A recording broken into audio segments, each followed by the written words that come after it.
Hola a todos, bienvenidos.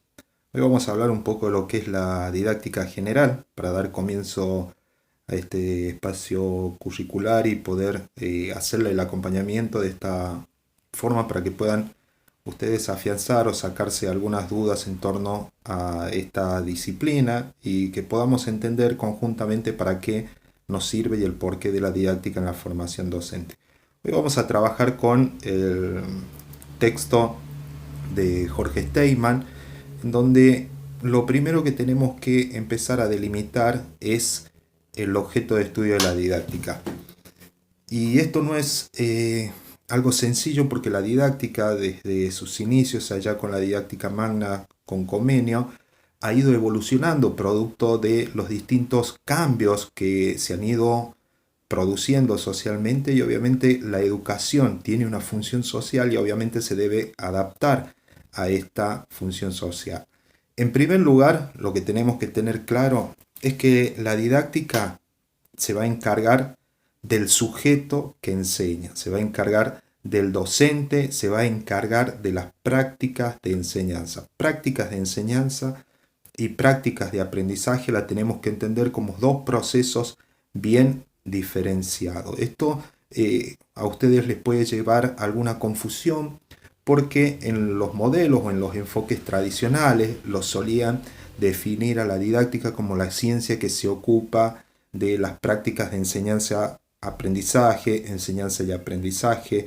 Hoy por hoy tenemos que dar cuenta de que son dos procesos bien diferenciados, son procesos diferentes. El hecho de que alguien enseñe no necesariamente da como producto, como resultado final un aprendizaje. El aprendizaje es un proceso interno, individual, que está mediado socialmente por la figura nuestra de los docentes, pero que sin embargo escapa por ahí a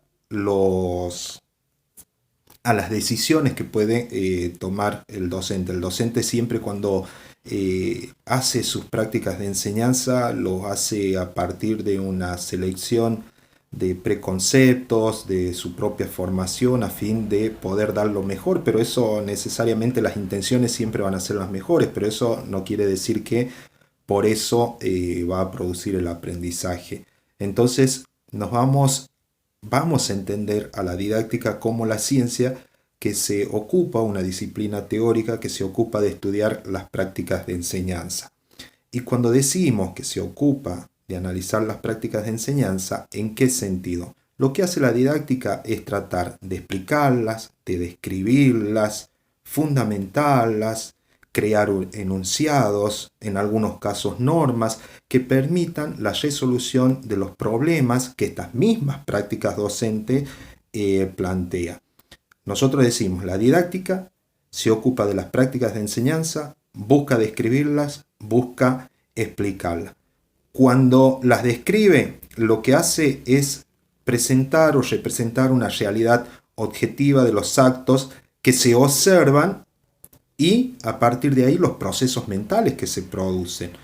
Y cuando la trata de explicar, se ocupa de los diferentes elementos que conforman la práctica de enseñanza, es decir, la relación que hay entre los distintos elementos, entre los recursos, los métodos, el docente, las técnicas, los procedimientos, la selección del contenido. Es decir, que las prácticas de enseñanza es algo mucho más complejo, no es tan simple como decir conozco un tema y lo puedo desarrollar. No, las prácticas de enseñanza justamente requieren de todo un trabajo previo, de planificación, de pensar, de argumentar, y no es algo sencillo y por eso justamente la didáctica va a tratar de explicarlo. Es decir, entonces acá, lo dicho hasta acá y lo que nos quede claro es que la didáctica se va a ocupar de las prácticas de enseñanza, la didáctica habla del docente, habla del profesor, lo que trata de hacer con esas prácticas de enseñanza busca explicarlas y describirlas. Ahora bien, no siempre estas prácticas de enseñanza se han dado de la misma manera, no podemos pensar que un docente de la Edad Media lleva a cabo las mismas prácticas que un docente del siglo XXI. no quiere decir que el del siglo XXI sea un fenómeno y que el de la Edad Media sea un cavernícola, bajo ningún concepto. Lo que tenemos que entender es que las prácticas de enseñanza siempre son contextualizadas, que se dan en un momento histórico determinado y es el contexto social quienes la determinan. Así nosotros podemos empezar a hablar de que en la didáctica, en estos años de desarrollo, en estos siglos de desarrollo que lleva, desde allá del inicio con Comenio y su didáctica magna, ha ido modificando las visiones en cuanto a las prácticas de enseñanza. Así nosotros nos vamos a encontrar con 4 modelos básicamente dentro de la didáctica, modelos o enfoques que tratan de dar cuenta de la didáctica y su evolución. El primer modelo que puede parecer similar o parecido al que ustedes ya vieron en lo que es pedagogía. Ustedes en pedagogía vieron el modelo tradicional. Acá también lo vamos a ver al modelo tradicional, pero la excepción acá es que nosotros lo vamos a analizar o lo vamos a ver centrado en las prácticas de enseñanza únicamente, centrado en la figura del docente. Este modelo tradicional, con sus inicios allá y con Comenio como uno de sus representantes, va a tener un carácter normativo prescriptivo, es decir, que la didáctica desde sus orígenes se convierte como aquella disciplina que le va a decir al docente cuáles son los pasos para lograr una buena enseñanza, para lograr una enseñanza efectiva, y esa herencia que durante mucho tiempo fue su fuerte, también ha sido dentro de la didáctica un problema, porque en el momento en que la didáctica deja de dar la receta, es cuando empieza a tener problemas acerca de cuál realmente es su objeto de estudio. Entonces, la didáctica tiene esta fortaleza ahí en su carácter prescriptivo y normativo. Tengan presente esto es una característica clave, prescriptivo y normativo, porque a medida que vamos viendo la evolución, vamos a ir viendo cómo esto se va modificando y va cambiando. Es decir, que la didáctica tenía un alcance universal. Piensen ustedes esto. Decíamos, el método para enseñar mejor es este, y lo podíamos aplicar en cualquier lugar, en cualquier tiempo, sin tener en cuenta las realidades. Por eso, este alcance tan amplio que tenía la didáctica después también va a ser su condena, porque es lo que no les va a permitir después poder encontrar un horizonte. Es decir, tenía esta tendencia exagerada a prescribir, a decir qué se debe hacer, ¿sí? Y que llega incluso hasta el modelo tecnológico, después, que creo que es cuando este carácter prescriptivo y normativo de la didáctica alcanza su mayor expresión. Bueno, entonces, lo que se caracteriza en cuanto al papel del docente en este enfoque es el manejo del método didáctico. Ya saben que Comenio, a través de su didáctica magna, publicada ya en el año 1632, 1636, depende de la bibliografía, pasa que además se dan distintas traducciones, y a veces algunos autores toman uno u otro punto de referencia, pero digamos de mediados del siglo 17 más o menos, para tener una idea de ubicarnos cronológicamente. Piensen que además Comenio es muy religioso, él va a instalar dentro de la didáctica el método de la naturaleza. Eso es lo que proponía él, seguir el ritmo de la naturaleza. Esto no quiere decir que en el sentido biológico la naturaleza, sino que fíjense ustedes, bastante interesante del el método natural, es decir, que todo tiene su propio periodo de maduración, y por eso no quiere decir que uno u otro, uno que madure primero o que madure después, es diferente, sino que requiere diferentes tiempos, diferentes estímulos para aprender. Es algo sumamente rico esto que plantea Comenio, porque piensen ustedes, veamos un ejemplo. Yo a veces sé utilizar este ejemplo. Piensen ustedes en una planta de mandarina. La primera mandarina la tenemos ahí por fines de mayo y bueno, y la cortamos, la comemos y es riquísima. Y la última mandarina, ya por el lado de julio, de agosto, que le llevó su periodo, también es rica, es deliciosa. ¿Cuál es la diferencia? El tiempo de maduración, pero no quiere decir que una mandarina o la otra han sido peor. Y esto es lo que plantea tan interesante Comenio en su didáctica magna con seguir el ritmo de la naturaleza en cuanto a lo metodológico. Por eso hablamos del manejo del método didáctico. Además, él propone esto de que se puede enseñar todo a todos. Fíjense, y viene con esto, porque también viene el surgimiento de las escuelas o de la enseñanza en clases más masivas, ya no es tan particular, y esto de que un solo docente puede enseñar a varios y mismo a la vez. Esto lo plantea Comenio. ¿Y de dónde saca él? Él saca, a partir de su influencia religiosa que tiene, dice que, por ejemplo, si Dios es el uno y todo se organiza en torno a ese uno y ese uno lo maneja, lo distribuye, toma decisiones en torno a eso, como Dios puede manejar todo eso, entonces el docente también puede manejar más de un alumno. Entonces esto es lo que nos va a dejar Comenio, la secuenciación de los contenidos, la gradualidad. Nos va a hablar acerca de la disciplina, también mantener la disciplina.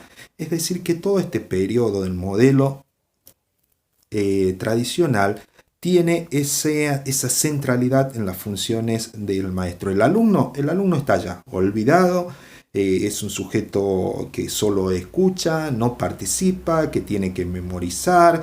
Recuerden que en estos momentos también está surgiendo o está tomando auge el positivismo y que tiene un corte muy, muy, muy centrado en la ciencia. El docente usa mucho el libro, este periodo del modelo tradicional es muy enciclopedista, ¿sí? Bueno, luego vamos a pasar al otro modelo que también es conocido y que ustedes lo han visto en didáctica, que es la escuela nueva. Este modelo que podemos encontrar nosotros como representante a Dewey sigue siendo prescriptivo y normativo como el modelo tradicional. Acá no son dos cosas diferentes. El modelo tradicional y el escolanovismo, la escuela nueva, va a ser lo mismo. La diferencia va a estar en que uno centra en el docente la tarea y el otro se va a ocupar un poco más del alumno. ¿Qué surge acá? ¿Cuál es el rol del docente? ¿Qué función tiene? Y bueno, el docente acá tiene que acompañar, tiene que guiar, orientar, coordinar. El docente ya pierde esa parte de centralidad. Antes sabíamos tener un solo alumno, ahora trabajamos con grupos, hay que buscar cómo lograr esas capacidades, trabajando en equipo. Y lo que busca este modelo en cuanto es que el docente sea aquel que proporciona o que facilita que el sujeto logre su autonomía, logre su independencia. Las experiencias cotidianas, el docente las tiene que tomar y las tiene que significar o resignificar para que tengan un mayor valor educativo. Es decir, que estas experiencias van a ser mucho más valoradas que lo que pueden proporcionar los libros. Entonces, en esta parte empezamos a tener una participación más activa del alumno y empezamos a tener una orientación hacia lo que sería una guía, un acompañamiento por parte del docente. Ahora bien, este modelo después se termina deformando porque se pasó de la centralidad en la actividad del alumno a un activismo. ¿Qué queremos decir cuando hablamos de activismo? Es que en realidad se daban muchas actividades, ¿sí? Que el alumno aprenda a través de la experiencia, que salga para allá, que experimente esto, que haga una u otra cosa, y en realidad no tenían valor educativo, no tenían valor pedagógico. Andaba el alumno haciendo sin saber para qué hacía, por qué lo hacía, y en realidad no le encontraba el sentido a aquello que aprendía. Entonces, muchos docentes creían que hacerlo al alumno realizar actividades fuera del aula ya estaban innovando en educación, o que estaban generando situaciones de aprendizaje, cuando en realidad el alumno deambulaba haciendo cosas sin tener el sentido del por qué. Ahora bien, entre la década del 50 y del 70 va a surgir otro modelo que también sigue siendo prescriptivo normativo.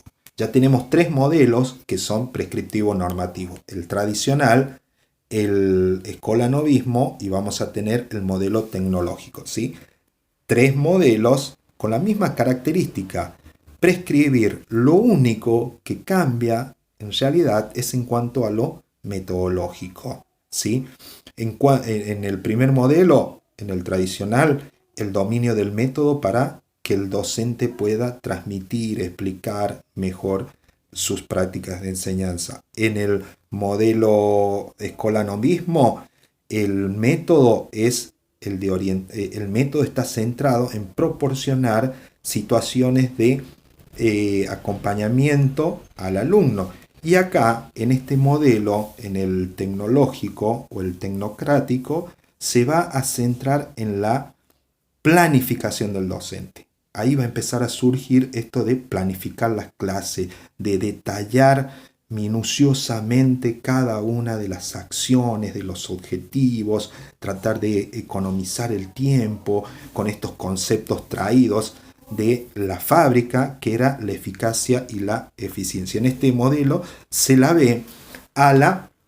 escuela como una fábrica. Tiene que ser productivo, menor tiempo, mayor producción. Entonces, ¿qué hace este modelo?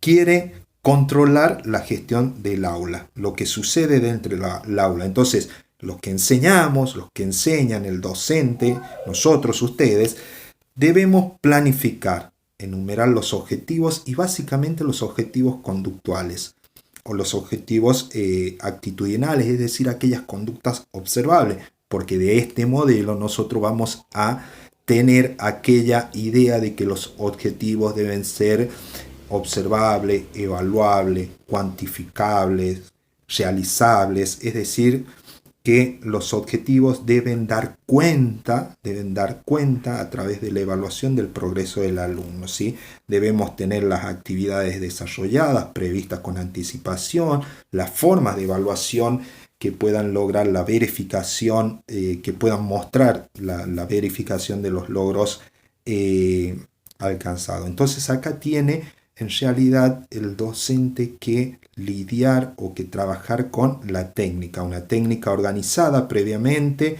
basada en los diseños curriculares, que esa es otra cuestión que en otro momento vamos a hablar, porque básicamente nosotros los docentes vamos a enseñar aquello que muchas veces no producimos y que muchas veces no decidimos que enseñar. Entonces ahí hay otra preocupación en torno al docente. Pero no nos vayamos. Sigamos acá en el modelo tecnológico, ¿sí? A esto debemos sumar que en nuestro país, en la década del 80, va a aparecer el constructivismo, ¿sí? Nosotros teníamos en el modelo de la escuela nueva el aporte desde la psicología del conductismo.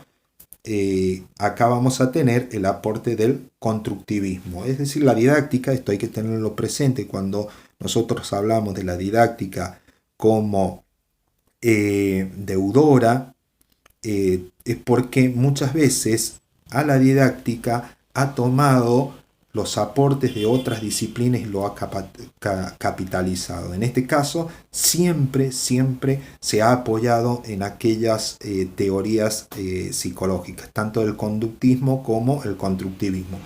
Esto no lo confundan ustedes, y porque no quiero que piense que conductismo y constructivismo son modelos didácticos. Son aportes de la psicología que han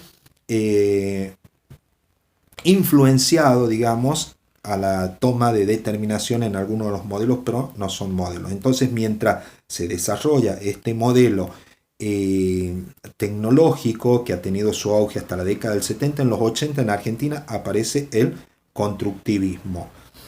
Y sumado a esto va a aparecer el aula taller. Entonces, ¿qué era el constructivismo? ¿Qué es el constructivismo? La premisa del constructivismo es que el alumno o que el docente genere las situaciones necesarias para que el alumno pueda construir su propio conocimiento.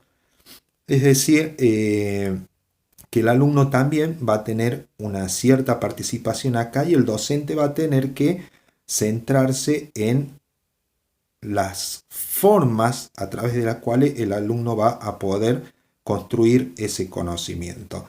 Ahora bien, con esto del constructivismo, con este nuevo modismo, porque los docentes nos encanta andar a la moda, entonces salió el constructivismo y ahora todos eran constructivistas, muchas veces sin saber o sin entender qué significaba ser constructivista. ¿Qué se le demandaba a la didáctica en esos momentos? Que me den la fórmula o la receta de cómo ser constructivista. ¿Qué hay que hacer para ser constructivista? ¿Cuál es el plan de acción para ser constructivista?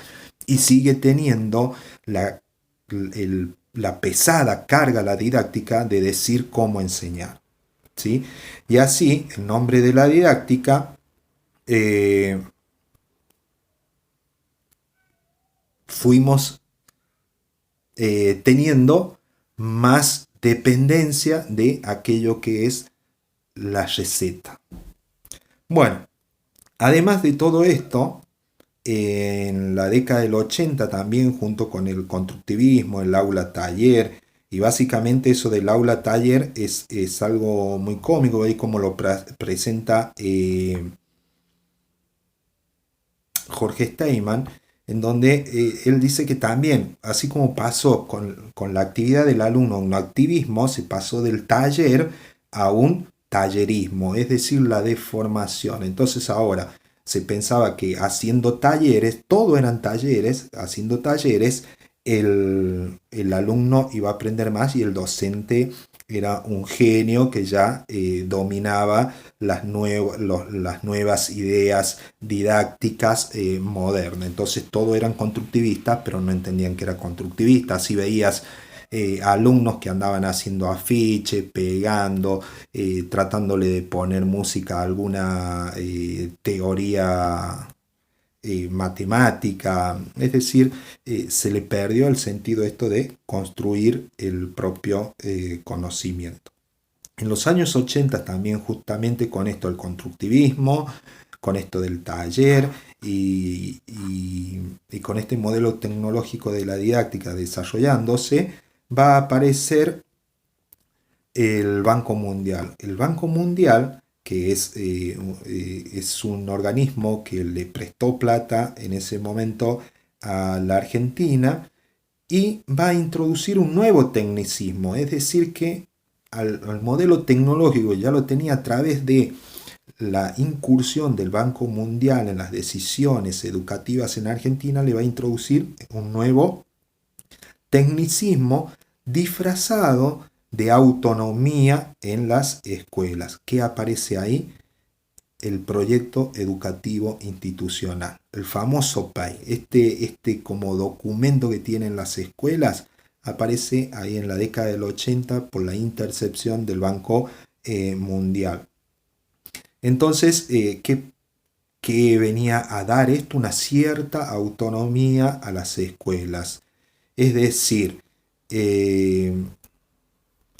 yo en el PEI iba a poner mis debilidades, mis fortalezas, mis proyectos, iba a elaborar las formas en gestionar que en realidad no era otra cosa más que una nueva forma de control. Dentro del aula lo que pasó es que se empezaron a pedir los proyectos áulicos, ¿sí? Y estos proyectos áulicos que ya veníamos heredados del modelo tecnológico y que los veníamos trabajando, se los debía hacer en grupo ahora. Ya no era el proyecto mío, sino que debe ser un proyecto grupal. Y ese proyecto grupal pasó a llamarse dentro de las instituciones el PCI, el Proyecto Curricular Institucional. Entonces ahí tenemos esto de PEI y PCI dentro de las escuelas, producto de la intercepción o de las propuestas del Banco Mundial, ¿sí?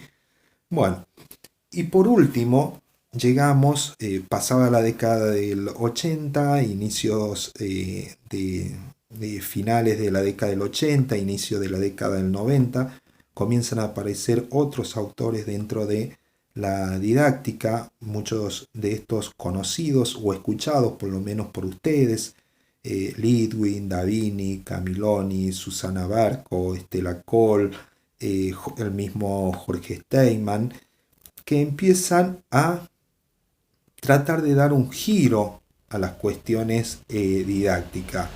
La didáctica seguía siendo prescriptiva normativa y lo que se va a centrar ahora la didáctica va a ser en conocer, interpretar, comprender no tan solo la práctica de enseñanza, sino lo que sucede en el aula. Entonces, dentro de las prácticas de enseñanza, la didáctica se va a empezar a interesar ahora del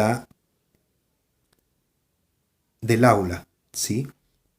De la ecología del aula, de su estructura, de los elementos que participan, porque como decíamos al principio, enseñar implica una serie de elementos que tienen que trabajar articulados, que tienen que estar vinculados. Entonces, lo que pasa dentro del aula, el lenguaje verbal, el no verbal, las influencias culturales de los alumnos, de los docentes, va a empezar a ser el objeto de análisis de la didáctica. No es que cambia el objeto de estudio, sino como que lo vamos a especificar más. Las prácticas de enseñanza muy general y no sabíamos qué tener en cuenta. Ahora prácticas de enseñanza, pero también estas prácticas contextualizadas. Y esto es lo importante acá, porque no es lo mismo una práctica de enseñanza en South Hill que una práctica de enseñanza en Pomán. Nosotros cuando veíamos los talleres de escuela y comunidad decíamos que las escuelas se deben al contexto social. Están influenciadas, están determinadas, están posibilitadas, están limitadas por el entorno en los cuales las escuelas están. Entonces, desde esa idea que tenemos ahí en el taller de práctica 1, tenemos que pensar que las clases son diferentes. Nosotros mismos los vivenciamos a veces. En el caso de yo les enseño didáctica en un lugar o en otro, no siempre las clases son las mismas, por las características de los alumnos, por la predisposición a veces de los recursos que podemos tener, por la predisposición misma del docente. Entonces siempre hay que contextualizarla y el aula es el lugar ahora de análisis. Entonces, Lidwin va a decir que la didáctica es la teoría de las prácticas de enseñanza significada en los contextos sociohistóricos, fíjense en esto es importante, significada en los contextos sociohistóricos en las que se inscribe. La didáctica se va a encargar de las prácticas de enseñanza significadas en un contexto sociohistórico. Remarcamos, sociohistórico. Esto quiere decir que las prácticas de enseñanza ya pierden esa característica de universalidad, de que es aplicable a todo lugar y en todo momento, y acá empieza el docente a ser el propio investigador de su aula, de su clase. El docente tiene que ser reflexivo, tiene que ser crítico. La didáctica ya no es prescriptiva y normativa, es interpretativa. Acá cambiamos, es interpretativa. El docente es un docente ahora investigador. El docente es el que va a crear el mejor método. El docente es el que conoce mejor su realidad. No puede el docente aplicar algo que no se ajuste a su realidad. Entonces, ¿quién hace el método ahora? El docente. ¿Cómo lo hace?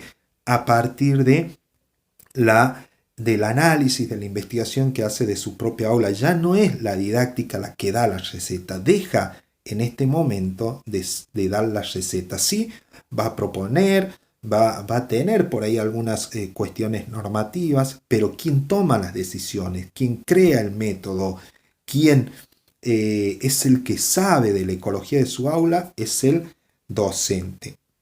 ¿Sí? Entonces, la didáctica pasa a tener esta característica interpretativa. Con esto no queremos decir que deja de ser propositiva, de proponer, pero su mayor caudal ahora es lo interpretativo. Y el aula se convierte en la escena sobre la cual el docente debe trabajar. Bueno, junto con la interpretación del aula y de lo que pasa dentro de las aulas, es que la didáctica va a encontrar este nuevo saber didáctico. Entonces, tenemos hasta ahí lo que son los modelos didácticos. Vamos a recordar, son 4. El modelo tradicional, el escolanovismo, el modelo técnico y el modelo crítico. Estos han marcado la evolución de la didáctica. Recuerden que las prácticas de enseñanza, como recién lo planteamos en las palabras de Edith Lewin, se encuadran dentro de contextos sociohistóricos. Ahora bien, ¿qué ha pasado acá? Cuando la didáctica en este periodo deja de ser normativa, deja de ser prescriptiva y pasa a ser interpretativa, la didáctica va a empezar a perder campo. ¿Por qué? Porque los docentes siguen pidiendo que la didáctica les diga la receta para enseñar. El docente no sabe cómo investigar, el docente no sabe cómo acercarse y analizar la ecología del aula, entonces el docente quiere la receta. Cuando vas a los cursos de didáctica o vas a los cursos de capacitaciones, vas buscando, y piénselo neto, vas buscando siempre que te digan o que te den la fórmula mágica de cómo vas a mejorar tus clases, cómo la vas a hacer más atractiva, todo, cuando en realidad la didáctica te va a decir que a esa fórmula la tienes tú. Lo único que tienes que hacer es conocer tu lugar de trabajo, conocer tu entorno, conocer tu situación y tu papel dentro del aula. Pero esto le ha costado caro a la didáctica, y cuando ha empezado a dejar de dar la receta y se pasa a ser interpretativa, ha dado origen a las didácticas específicas. Ahí aparecen las didácticas específicas, también provenientes de campos disciplinares específicos, tratando de marcar su terreno, tratando de apropiarse del objeto de estudio o tratando de compartir el objeto de estudio, porque tanto didáctica general como didácticas específicas tienen el mismo objeto de estudio y son las prácticas de enseñanza. No tienen objeto de estudio diferente, sino que tienen el mismo objeto de estudio. La didáctica general de manera global, holística, más abarcativa, y la didáctica específica, las prácticas de enseñanza circunscrita a la disciplina de la que se trate. Ahora bien, esto ha llevado a que se surjan un montón de didácticas específicas por edades, didácticas específicas por características de los alumnos, didáctica específica por los tipos de educación, didáctica específica para la situación de alumnos que hayan sufrido situaciones violentas, es decir, hay un sinfín de didáctica. Esto ha llevado a que el campo se tenga que ultra fragmentar, no fragmentarse en 2 o 3, ultra fragmentarse. Es decir, que ha existido una proliferación de tantas didácticas que al fin han terminado siendo una confusión más que un alivio. Entonces, se convirtió en algo poco productivo para las prácticas reales, en realidad, no para el campo de la investigación, porque se empezó a investigar más, pero en el campo práctico, esta ultrafragmentación empezó a generar ciertos problemas. Fíjense ustedes, si ustedes quieren enseñar en una escuela en donde o en una escuela rural, van a tener que tener didáctica general, van a tener que saber didáctica general. Si van a dar una clase de matemática, didáctica de la matemática. Si van a dar en primer grado, en segundo grado o en secundaria, van a tener que ver las didácticas de los niños, jóvenes o adolescentes. Si tienen algún alumno con alguna discapacidad, van a tener que ver las didácticas para alumnos con ciertos tipos de discapacidad. Si es en zona urbana o rural, van a tener que ver la didáctica rural. Entonces, ustedes van a terminar diciendo con cuántas didácticas en realidad voy a dar una clase. ¿Se entiende? Es esta la problemática. Lo confunden al docente y el docente empieza también a exigir la receta nuevamente a la didáctica, pero la didáctica está todavía en su carácter interpretativo, y como la didáctica no puede dar la receta, siguen proliferando las didácticas específicas. Ahora bien, yo siempre digo que la didáctica general y la didáctica específica son como un matrimonio. Se pelean, se acercan, pero al fin y al cabo ninguna puede estar sin la otra. Ahora bien, ¿por qué se pelean? ¿Por qué se niegan entre ellas las didácticas? Bueno, en primer lugar, porque comparten el mismo objeto de estudio. Es decir, las dos, como decíamos hace un momento, las dos tienen como objeto de estudio las prácticas de enseñanza. La didáctica general dice, yo puedo teorizar sobre todo lo que sucede dentro del aula. Las didácticas específicas le dicen, no podés teorizar sobre todo. No podés hacer ninguna teoría o no podés hablar o decir cómo enseñar algo si no conoces a aquellos que estás enseñando. ¿Se entiende? Esta es la primera... A ver.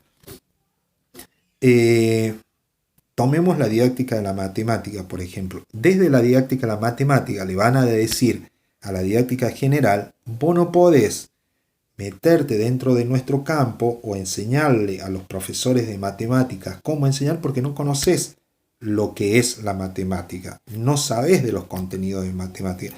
Y la didáctica va a reclamar su campo porque dice que los métodos, las teorías que ella proporciona son de aplicabilidad general sin importar el campo, ¿sí? Entonces ahí está el problema.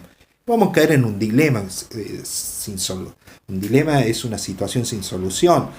Si escuchamos el posicionamiento de parte de la didáctica general, le vamos a hallar la razón, y si escuchamos el posicionamiento de la didáctica específica, también. Es decir que la proliferación también de las didácticas específicas es lo que hace flaquear a veces el campo propio de la didáctica específica e influencia sobre el campo de la didáctica general. Otra cuestión, ¿por qué se pelean didáctica general y didáctica específica? Porque cuando la didáctica general empieza a abandonar esto de dar la receta, sobre todo en esto de la metodología, yo ya no te digo cómo enseñar, te voy a proponer ciertas pautas para que vos analices y a partir de ahí la descubras. Eso te dice la didáctica general, pero cuando se fue alejando de este carácter prescriptivo de lo metodológico, han empezado a ocupar ese campo las didácticas específicas. Entonces, ¿qué pasa ahí? Que la didáctica general va a reclamar ese campo como propio. Yo soy el que daba la receta. Yo ahora estoy interpretando, pero no dejé lo propositivo, lo prescriptivo. Simplemente no lo estoy haciendo ahora, va a decir la didáctica general. Y la didáctica específica, como el viejo dicho que dice, el que se va de la vía pierde su silla, empieza a ocuparse y a invadir ese campo. Porque, bueno, si vemos por los orígenes, históricamente la didáctica general es primero que las didácticas específicas. Así que, bueno. Ahora bien, otro problema a través de los cuales se produce este distanciamiento entre didáctica general y didáctica específica es porque tanto los generalistas como los específicos provienen de campos de formación diferente. A veces algunos provienen de las ciencias duras y los de la didáctica general muchas veces provienen de las ciencias sociales. Es más, cuando los de la didáctica, los de las ciencias duras suelen ser más prácticos. Los de las ciencias sociales y especialmente los de ciencia de la educación suelen tener un problema de que hablan para otros interlocutores como ellos, que los otros profesores generalmente no entienden de qué está hablando cuando habla el especialista en didáctica o el de ciencia de la educación. Entonces te terminan diciendo, a ver, resumime en pocas palabras, ¿qué quisiste decir? Bueno, que debes mejorar o que debes incorporar, no sé, la tecnología a tu clase. Eso era todo y utilizó 5 páginas, 5 hojas de un libro para decir eso. Entonces, ese lenguaje a veces complejo que utiliza el campo de las didácticas generales no permite la interpretación a veces de los especialistas, y eso es lo que hace que algunas veces se prefiera más la didáctica específica que la didáctica general. Bueno, y estos son los problemas que lleva este matrimonio de didáctica general y didáctica específica. ¿Se reconcilian? ¿Es posible la reconciliación? ¿Es posible por lo menos un día de San Valentín entre la didáctica general y la didáctica específica? Sí. Sí se puede, decía, bueno, no lo vamos a decir ahora. La posibilidad de convivir, dice Jorge Steinman, está en el aula.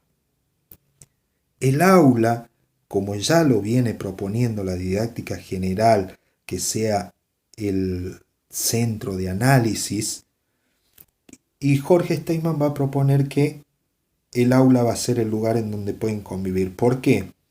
Porque el aula es el lugar en donde hay o se puede producir el encuentro de múltiples miradas. El aula es compleja. El aula necesita ser analizada desde varios puntos de vista. No se lo puede analizar desde un solo posicionamiento. Ahora bien, el aula además es un lugar en donde se realiza una práctica social. Y como práctica social no puede ser entendida, comprendida o interpretada desde un solo punto de vista. Piensen ustedes todas las ciencias sociales que existen para poder entender al hombre.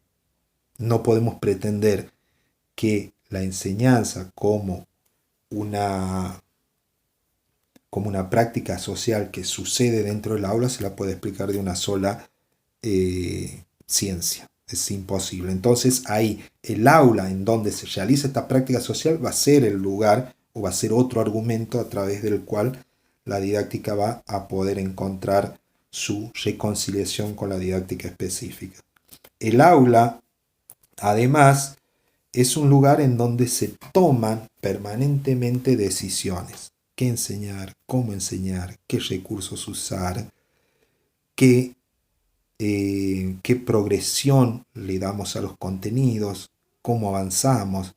Todas estas tomas de decisiones que parten muchas veces de supuestos que tiene el docente, estas tomas de decisiones pueden ser acompañadas por la mirada crítica de las otras didácticas para que el momento de la toma de decisión sea la decisión más acertada en lo posible, ¿sí? Pues sabemos, las prácticas de enseñanza son impredecibles, pero debemos tener, tampoco podemos ir a improvisar. Por eso siempre por lo menos un grado de planificación debemos tener de nuestras clases, porque eso nos va a ayudar a la toma de decisiones. Y además, dentro del aula, piensen ustedes que no tan solo se da la práctica de enseñanza, suceden otras series de prácticas que no tendrán que ver con la enseñanza, pero que esas prácticas también necesitan ser analizadas, vistas, para poder comprender la ecología del aula. Así que bueno, podemos decir que tanto didáctica general como didácticas específicas son disciplinas autónomas, comparten el mismo objeto de estudio, pero la didáctica general tiene que convocar a las didácticas específicas teniendo como ese lugar convocante el aula y a través de las cuales podrían construir, interactuar, trabajar conjuntamente a fin de aportar ciertos elementos que permitan mejorar nuestras prácticas de enseñanza. Bueno, espero que esto les haya ayudado, les haya permitido entender y comprender un poco más esto del campo de la didáctica.